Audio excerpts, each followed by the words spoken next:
allez bien, que vous passez une excellente journée. Je vous retrouve aujourd'hui pour la première vidéo de l'année 2015 avec un autre décor que celui d'habitude, puisque aujourd'hui le soleil a décidé de jouer à cache-cache. Du coup la luminosité est très changeante, c'est vraiment pas top.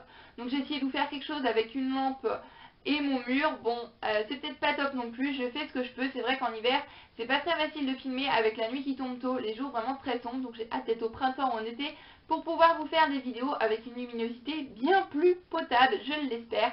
Donc parenthèse refermée, je suis vraiment désolée pour ça. Donc aujourd'hui cette vidéo sera un point lecture comme vous l'avez sûrement vu au titre, et on va commencer sans plus tarder avec le premier livre que j'ai à vous présenter, un livre dont j'avais beaucoup entendu parler et dont j'avais beaucoup entendu d'avis positifs. Je pense que c'est votre cas également en ce moment, on entend parler un petit peu de partout.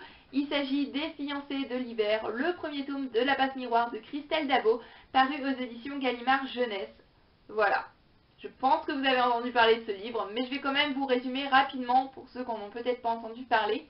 On va suivre le personnage d'Ophélie qui vit sur un monde découpé en diverses arches et elle vit sur Anima. Et elle a deux dons. Le premier est celui d'être une liseuse, c'est-à-dire qu'au toucher, elle peut interférer avec les objets et remonter dans leur passé. Je trouve ce don vraiment super cool. Et le second est celui d'être une passe miroir, donc elle traverse les miroirs et se déplace ainsi d'un endroit à un autre, d'où le titre de la saga, La Passe Miroir. Donc c'est une fille qui a une vie en apparence assez banale, elle travaille dans un musée, bénévolement, voilà, où elle pratique son don de liseuse, si on peut considérer banal le fait de vivre sur des arches et d'avoir des dons comme les siens. Mais elle va devoir se marier.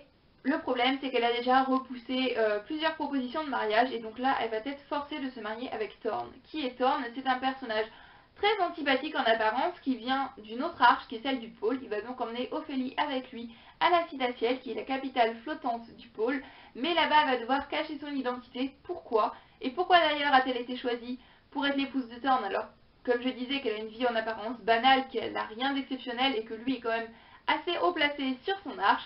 C'est les questions qu'elle se pose et on a les réponses dans ce premier tome. Donc voilà, un livre dont j'ai entendu beaucoup d'avis positifs. Pourquoi je ne l'ai pas lu plus tôt alors? Voilà. Parce que c'est quand même une brique de 500 pages, ça me faisait pas mal peur, j'avais pas vraiment envie de me lancer dans un pavé et j'attendais l'hiver pour le lire puisque voilà, les Fiancés de l'hiver, moi je voulais le lire en hiver et franchement je regrette pas mon choix.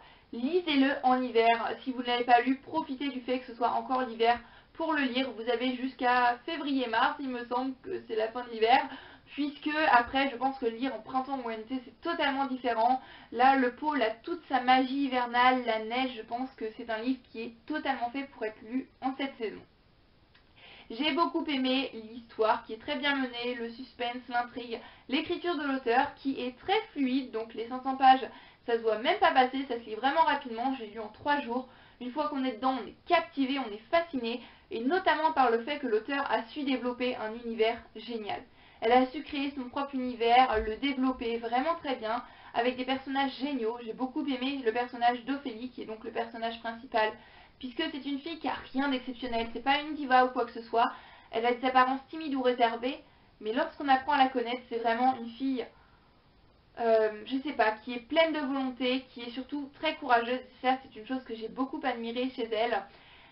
Elle recule devant rien, elle a peur, c'est sûr, mais elle va quand même faire ce qu'elle est censée faire. Et ça, voilà, j'ai beaucoup admiré ce personnage et j'ai beaucoup aimé la personnalité que l'auteur a choisi de lui faire. C'est pas un coup de cœur, malheureusement, comme beaucoup d'autres personnes sur Booktube ou sur la Blogo. Il y a deux raisons à cela. La première, c'est que j'ai eu du mal à rentrer dedans, malgré le fait que l'écriture de l'auteur soit très fluide, que j'aime beaucoup l'univers. J'ai eu du mal à rentrer dans cet univers au début. Bon, ça s'est ensuite passé, une fois qu'on est dedans, vraiment, on est captivé, on est transporté, c'est ça que j'ai vraiment beaucoup aimé. L'auteur a su vraiment nous transporter, nous lecteurs, aux côtés d'Ophélie dans son univers, et ça, c'est pas donné à tous les auteurs. Mais les débuts ont été un petit peu difficiles pour ma part.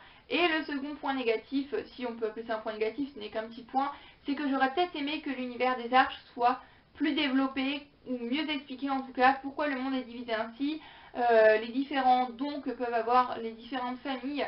Voilà, j'aurais peut-être aimé que cet univers, franchement, qui je trouve très original, il est vraiment génial, et qui change de ce qu'on peut voir habituellement, voilà, j'aurais peut-être aimé que ce soit un petit peu plus expliqué, un petit peu plus développé. C'est ce que je regrette avec ce premier tome, mais peut-être que ça le sera dans le second, et je suis consciente que si elle l'avait fait dans ce premier tome, on aurait eu un livre de 1000 pages, là c'est déjà une belle brique. C'est assez lourd à porter d'ailleurs quand je vous fais cette vidéo, mais voilà, je comprends son choix, mais peut-être dans le second tome, j'aimerais bien voir l'univers des Arches développé un petit peu plus en profondeur. Cependant, c'est une excellente lecture que je vous conseille à tous et surtout en cette période hivernale, lisez-le. J'ai ensuite enchaîné avec une lecture différente totalement, le journal de Bridget Jones de Hélène Fielding paru ici aux éditions J'ai lu. Voilà, je pense que je vais pas vous résumer l'histoire. Bridget Jones, la trentaine, célibataire, voilà. Elle est secrètement amoureuse de son patron, Daniel, elle veut un mari à tout prix, elle a ses soucis de femme de la trentaine célibataire.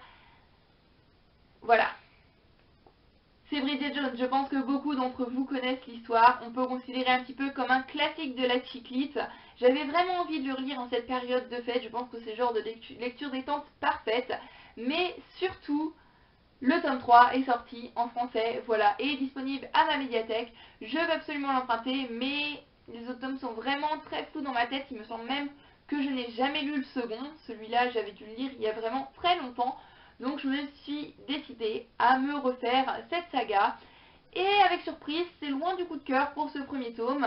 Il y a des points positifs, mais il y a également un point négatif. Donc on va commencer par le positif quand même. J'ai beaucoup aimé, bien sûr, l'humour. C'est de la chiclite, c'est Bridget Jones, c'est Hélène Fielding, donc voilà. Pas besoin d'en dire plus, ça vous fait sourire, ça vous fait rire aux éclats. Si vous voulez une lecture détente, sans prise de tête, franchement, je vous conseille ce livre. C'est parfait, c'est génial. Le format de journal, j'ai beaucoup aimé également. Ce format de journal intime, je trouve que ça nous rend un petit peu plus proche du personnage. On ressent peut-être plus ses sentiments, mais le fait que ce soit écrit sous forme de prise de notes avec...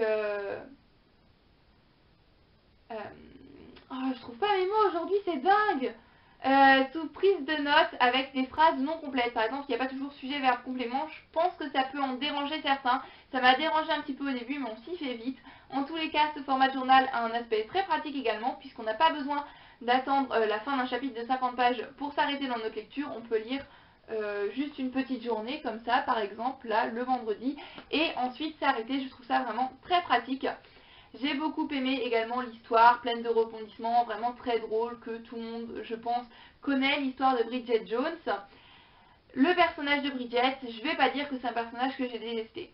J'ai beaucoup aimé, elle m'a beaucoup fait rire, mais le point négatif que je pourrais retrouver non seulement à ce livre, mais surtout à ce personnage, c'est son obsession pour son poids. Voilà, la fille, elle fait 60 kilos et elle se dit à la limite de l'obésité. Au début, ça m'a fait sourire, mais ça m'a très vite énervée. Voilà, je comprends que elle soit comme ça, je comprends, c'est un petit peu une critique des femmes actuelles ou des femmes d'un certain âge et même de toutes femmes, je pense.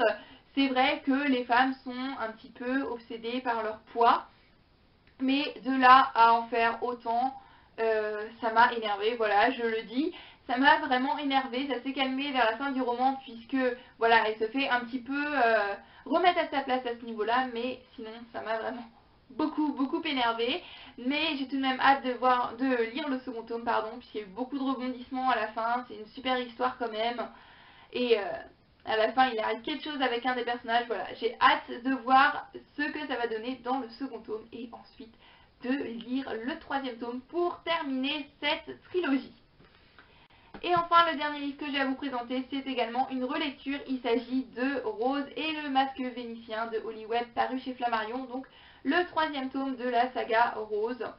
J'avais lu ce livre, pour la petite anecdote, il y a un an tout pile, puisque je lisais le même livre, ce livre-là, en janvier 2014, donc voilà. Quand j'ai vu ça, ça m'a fait sourire, donc je vais partager ça un petit peu avec vous, enfin bref. Parenthèse refermée, on s'en fout. Mais j'ai à ma bibliothèque enfin réussi à emprunter le tome 4, Rose et le fantôme du miroir, voilà, mais comme ça fait un an que j'avais eu le tome 3, c'était un petit peu loin dans ma tête, donc j'ai décidé de me replonger dedans et ce fut une excellente relecture, j'aime vraiment beaucoup cette saga. Donc là, on va continuer à suivre le personnage de Rose, qui est apprentie magicienne aux côtés de son maître, Monsieur Fontaine, de son collègue apprenti magicien également, Freddy. Là, on suit également la fille de son maître, Isabella, il me semble, donc il la surnomme Bella. Donc voilà, c'est Rose et toute sa clique qui cette fois vont être convoqués au château du roi puisqu'il est arrivé quelque chose d'horrible. un masque vénitien d'une valeur inestimable a été volé et s'il tombe entre les mains de quelqu'un mal intentionné, ça peut devenir dramatique. Donc Rose, son maître et toute sa bande vont donc devoir se rendre à Venise pour aller récupérer le masque et mettre fin à cette histoire. J'ai vraiment, comme je disais, beaucoup aimé cette relecture. De toute manière, j'aime vraiment beaucoup cette saga. C'est un plaisir de retrouver Rose, qui est un personnage très attachant, tout comme tous les personnages de cette saga, je trouve. J'aime beaucoup le chat Gus également. Et on voit vraiment une évolution entre le premier tome et ce tome-ci. Rose a vraiment beaucoup évolué. Elle a plus confiance en elle, elle est plus sûre d'elle et surtout elle se laisse plus marcher sur les pieds. Ça, c'est ce que j'ai adoré. J'aime vraiment beaucoup ce personnage. Elle me fait craquer, elle est mignonne, c'est une saga vraiment très mignonne, il y a de l'action, du suspense, une touche de magie, c'est vraiment une saga que je vous recommande. L'intrigue est très bien menée, on s'ennuie pas, il y a de l'action, et c'est vraiment un cocktail qui réussit parfaitement. C'est une saga qui nous transporte, j'aime beaucoup l'univers de cet auteur également, et je la conseille pour les plus petits comme les plus grands, enfin... Vers 9-10 ans, je pense que c'est l'âge pour commencer cette saga. Mais pour les plus grands, c'est un moment de détente parfait, c'est mignon, c'est plein de magie, c'est génial. Et j'ai hâte de lire le 4e tome pour pouvoir terminer cette saga, même si l'écriture de l'auteur est simple, elle n'a rien d'exceptionnel, mais elle est fluide, ça se lit tout seul, ça se dévore. Et donc voilà, comme je disais, j'ai hâte de lire le 4e tome et d'avoir les réponses aux questions qui sont encore en suspens dans ce. Donc voilà, j'en ai terminé pour cette petite vidéo au fil des livres. J'espère qu'elle vous aura plu, que c'était pas trop brouillon et que la luminosité vous a pas trop dérangé. Je vous fais à tous plein de bisous, je vous souhaite d'excellentes lectures et je vous dis à très bientôt dans la prochaine vidéo. Bye bye!